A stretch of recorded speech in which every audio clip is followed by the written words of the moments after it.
사랑하는 동안교회 성도님들 안녕하세요.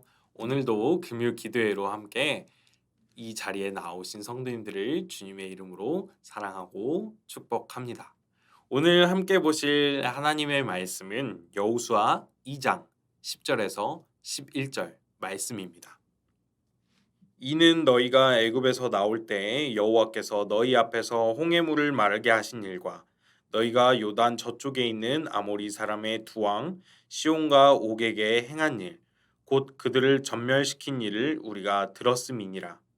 우리가 듣자 곧 간담이 녹았고 너희로 말미암아 사람이 정신을 잃었나니 너희의 하나님 여호와는 위로는 하늘에서도 아래로는 땅에서도 하나님이시니라. 아멘.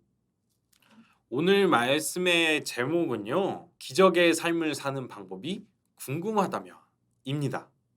성도님도 혹시 기적이라는 단어 믿고 계신가요? 아니면 이 시대에는 사라진 단어로 보고 계신가요?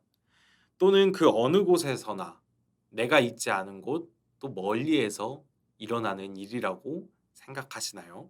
하지만 성도님들께 저는 자신 있게 말할 수 있습니다. 기적은 우리의 삶 속에서도 가장 가까이에서도 일어날 수 있는 일이라고 말입니다. 많은 그리스도인들이 기적의 삶을 살아갑니다. 그런데 그리스도인들이 바라는 기적의 삶이 자기 자신이 잘 되고자 하는 이런 재정적 뻥튀기 같은 그런 기적을 바라고 그 목표가 국한되어 있다는 것이지요. 그렇다면 어떻게 우리는 그 기적을 우리의 욕심이 나타내는 기적이 아닌 하나님께서 주시는 기적으로서 만나고 또한 그 기적의 삶을 우리가 살아갈 수 있을까요? 그 방법에 대해서 우리가 이 시간 함께 나눠보고자 합니다. 오늘 우리는 하나님께서 주신 기적 또 그 기적의 삶을 사는 인물을 한번 성경 속에서 만나보고자 합니다. 바로 오늘의 주인공은 기생 라합입니다. 기생 라합을 생각하게 되면요, 하나님의 축복을 받을 수 있을 거라는 생각을 할 수가 없습니다. 라합을 일반적인 상황에서 보면 하나님의 기적이 나타나기에는 좀 무리가 있는 사람으로 보여집니다. 하나님이 선택하신 이스라엘 백성도 아니었고요. 또 이스라엘이 침략할 곳의 한 사람이었고요. 생업 또한 기생이었습니다. 누가 봐도 기적의 삶과는 연관이 없는 사람처럼 보입니다. 그런데 그녀에게 하나님의 기적이 나타났고 그녀는 기적의 삶을 살아내었습니다. 어떻게 라합은 그 기적을 만들고 기적의 삶을 살았을까요? 오늘 라합을 통해서 기적을 만들고 기적의 삶을 살아가는 방법을 한번 알아가 보도록 하겠습니다. 라합이 어떻게 기적을 만나고 또 기적의 삶을 살게 되었냐면요. 첫 번째로 라합은 하나님을 인정했습니다. 여호수아는 여리고성을 점령하기 위해서 2명의 정탐꾼을 여리고성으로 보냈습니다. 그리고 그 2명의 정탐꾼은 몰래 숨어 들어가 라합의 집에 들어가게 되었죠. 그런데 라합의 집에 딱 들어가는 모습을 여리고성의 어떤 주민이 발견하게 되었습니다. 분명히 적이 앞에 있는 상황이기 때문에 그들이 긴장을 하면서 분명히 무슨 일이 일어날 것이다라는 것을 예감하면서 두리번 거리던 때라서 그들을 쉽게 발견한 것 같은데요. 결국 여리고 사람은 여리고에 있는 왕에게 그 소식을 전했습니다. 여리고의 왕은 그 정탐꾼을 찾기 위해서 사람들을 보내었죠. 그리고 라합의 집에 드디어 그 사람들이 도착했습니다. 똑똑똑, 여기 수상한 사람이 있다고 들었습니다. 문을 열어주십시오. 그때 기생 라합이 나왔습니다. 수상한 사람이 있었는지는 모르겠고 어떤 사람들이 이미 성문이 닫히기 전에 나간 것 같습니다. 지금 쫓아가면 잡을 수 있을 것 같은데요. 빨리 한번 잡으러 가보십시오. 라고 이야기한 것이죠. 결국 그들은 혼란스러운 상황 속에서 그 말을 듣고 잡으러 갈 수밖에 없었습니다. 그런데 이렇게 혼란스러운 상황에 있었던 사람들은요, 여리고 사람들뿐만 아니라 두 명의 정탐꾼도 혼란스러웠을 것입니다. 자기가 유숙하고 있었던 집의 주인이 자기들을 숨겨주는 것입니다. 분명히 자신들이 정탐꾼인 걸 알면서도 그랬다는 것이죠. 그런데 라합은 그 정탐꾼들을 자기 지붕의 3대에 숨겨줄 때 이런 말을 했습니다. 이는 너희가 애굽에서 나올 때 여호와께서 너희 앞에서 홍해물을 마르게 하신 일과 너희가 요단 저쪽에 있는 아모리 사람의 두 왕 시온과 옥에게 행한 일, 곧 그들을 전멸시킨 일을 우리가 들었음이니라. 우리가 듣자 곧 간담이 녹았고 너희로 말미암아 사람이 정신을 잃었나니 너희의 하나님 여호와는 위로는 하늘에서도 아래로는 땅에서도 하나님이시니라. 아멘. 라합은 하나님께서 이스라엘 백성들에게 행하셨던 그 기적들을 소문으로 들었던 사람이었습니다. 그리고 하나님을 인정했습니다. 너희의 하나님 여호와는 위로는 하늘에서도 아래로는 땅에서도 하나님이시니라. 하나님을 천지 만물의 주관자이시며 무소부재의 하나님이시며 어디에나 계신 전능의 하나님으로 라합은 인정했던 것입니다. 라합의 귀에 들렸던 것은 그 소식, 다른 말로 복음입니다. 라합은요, 그 복음을 듣고 하나님을 인정했다라는 것입니다. 라합이 하나님의 복음을 듣고 인정했을 때 이스라엘 백성들이 살아온 기적의 삶이 라합에게도 이제는 일어날 수 있게 된 것입니다. 복음을 듣고 하나님을 인정했을 때 말입니다. 사랑하는 성도님들, 우리 또한 하나님의 복음을 들은 사람들이 아닙니까? 그렇다면 우리가 하나님을 어떻게 생각하고 있는지 우리는 한번 우리 자신에게 질문해 봐야 합니다. 종종 그리스도인이 삼위일체 하나님을 자신들의 도우미 정도로밖에 생각하지 않는 것을 알 수가 있는데요. 필요할 때는 신이고 필요 없을 때는 관심이 없는 존재라고 생각하는 그리스도인들이 참 많다는 것입니다. 하지만 하나님은 우리가 알다시피 그런 하나님이 아니시라는 것이죠.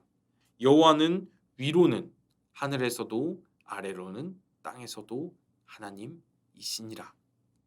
하나님은 그런 존재이십니다.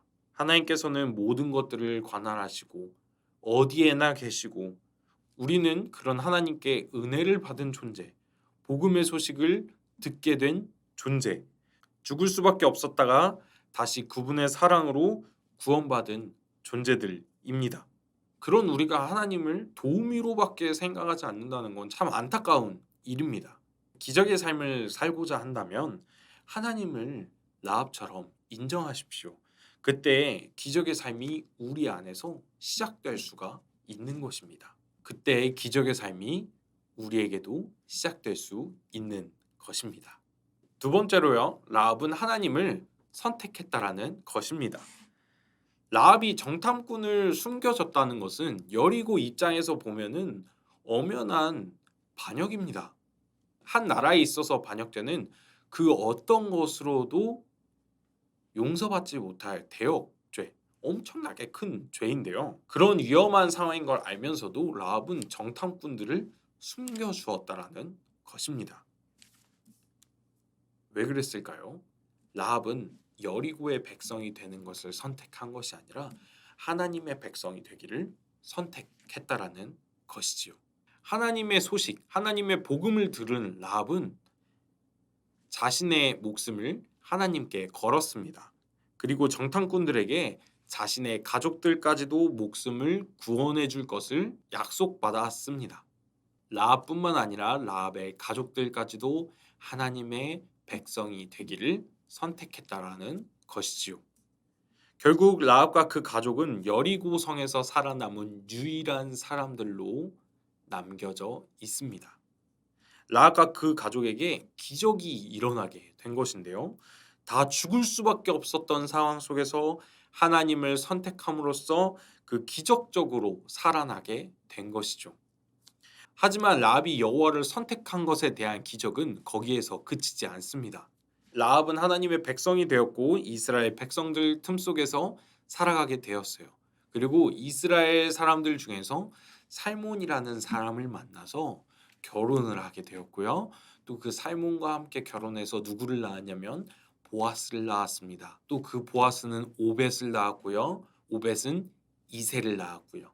이새는 누구를 낳았습니까? 다윗을 낳았습니다. 그리고 우리가 잘 알다시피 다윗의 족보 마지막에는 누가 있습니까? 예수 그리스도께서 계십니다.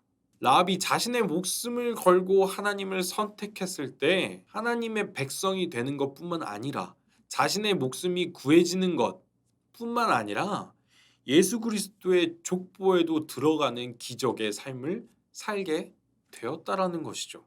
사랑하는 성도님들, 기적의 삶을 사는 방법이 궁금하시다면 하나님을 선택하셔야 합니다. 하나님을 선택하는 것만이 우리 삶 속에서 기적을 나타내고 하나님께서 원하시는 기적이 우리 삶에서 펼쳐지고 일어나게 될 것이기 때문입니다. 세 번째로 라합은 말씀대로 행동했습니다. 라합이 정탐꾼들을 구해준 후에 목숨을 보장받고 또 그 정탐꾼들에게 이 말을 들었습니다. 전쟁이 시작되기 전에 자신의 가족들을 자신의 집에 불러 모으고 창문에다가 빨간 줄을 걸어 놓아라. 그러면 우리가 그 빨간 줄을 보고 전쟁 속에서 너희를 지나가리라라고 했죠. 후에 전쟁이 일어났을 때 어떻게 되었습니까? 여리고 성이 무너지고 이스라엘 백성들이 여리고 성을 침략했을 때에 오로지 그 빨간 줄이 있었던 집은 무사했다라는 것이죠. 우리는 이런 목숨을 건진 넘어감에 대해서 우리는 말씀을 통해서 한번 본 적이 있을 것입니다. 바로 출애굽 상황일 때였지요. 10가지 재앙 중에서 10번째 재앙, 성도님도 알고 계시죠? 바로 장자의 죽음이었습니다. 그때 하나님께서 이스라엘 백성들에게 말씀하신 것이 무엇입니까? 어린 양의 피를 자기 집 문설주에 바르고 그 집에서 나오지 마라. 그때 여호와의 영이 그 집을 지나갈 때에 그 빨간색 피를 보고 지나가리라라고 하셨죠. 그 모습과 라합이 받은 구원의 모습이 같은 모습을 보입니다. 사랑하는 성도님들, 기적은요, 말씀대로 행했을 때 일어나는 것입니다. 아무리 복음을 듣고 복음의 말씀을 듣고 행하지 않으면 그 기적은 일어나지 않는 것입니다. 라합 또한 분명히 그 사람들의 말을 들었고 그대로 행했기 때문에 구원을 받은 것이지, 듣고 까먹고 또는 듣고 행하지 않았다면 라합은 구원받지 않고 그 라합의 이야기는 우리가 지금 알 수가 없게 되었을 것입니다. 사랑하는 성도님들, 기적의 삶을 사는 방법이 궁금하시다면 하나님의 말씀대로 한번 행해 보십시오. 하나님의 말씀은요, 진리의 말씀이고요, 변하지 않는 말씀이고요, 지금도 살아계셔서 우리 가운데 역사하시는 하나님의 말씀입니다. 말씀을 정리하겠습니다. 기적의 삶을 사는 방법이 궁금하시다면 하나님을 인정하시고 세상을 선택하는 것이 아니라 하나님을 선택하시고 하나님의 말씀대로 그 말씀을 지켜 행하며 살아가야 합니다. 이때 하나님의 기적이 우리의 삶 속에서 펼쳐질 수가 있는 것이고요.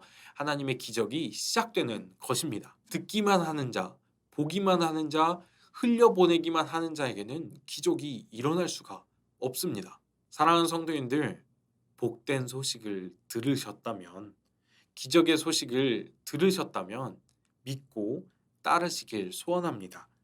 오늘 이 말씀과 함께 하나님을 선택하시고 하나님을 인정하시고 하나님의 말씀대로 사시는 성도님들이 되시기를 축복합니다. 기도하겠습니다. 사랑이 많으신 하나님 아버지, 우리가 기적의 삶을 살기를 원하면서도 그 방법을 들어도 따르지 않아서 우리의 삶에 기적이 없는 것 같지만 느끼고 살았던 것, 주님 용서하여 주시옵소서. 주님, 우리가 복음을 들었으므로, 복된 소식을 들었으므로 이제 하나님을 인정하고 하나님을 선택하고 하나님의 말씀에 따라 순종하며 살아가므로 하나님의 기적이 우리의 삶에 함께하길, 우리의 삶에 시작되길 소원합니다. 주님께서 바라시는 대로 이끌어 주시옵소서. 예수님의 이름으로 기도드립니다. 아멘.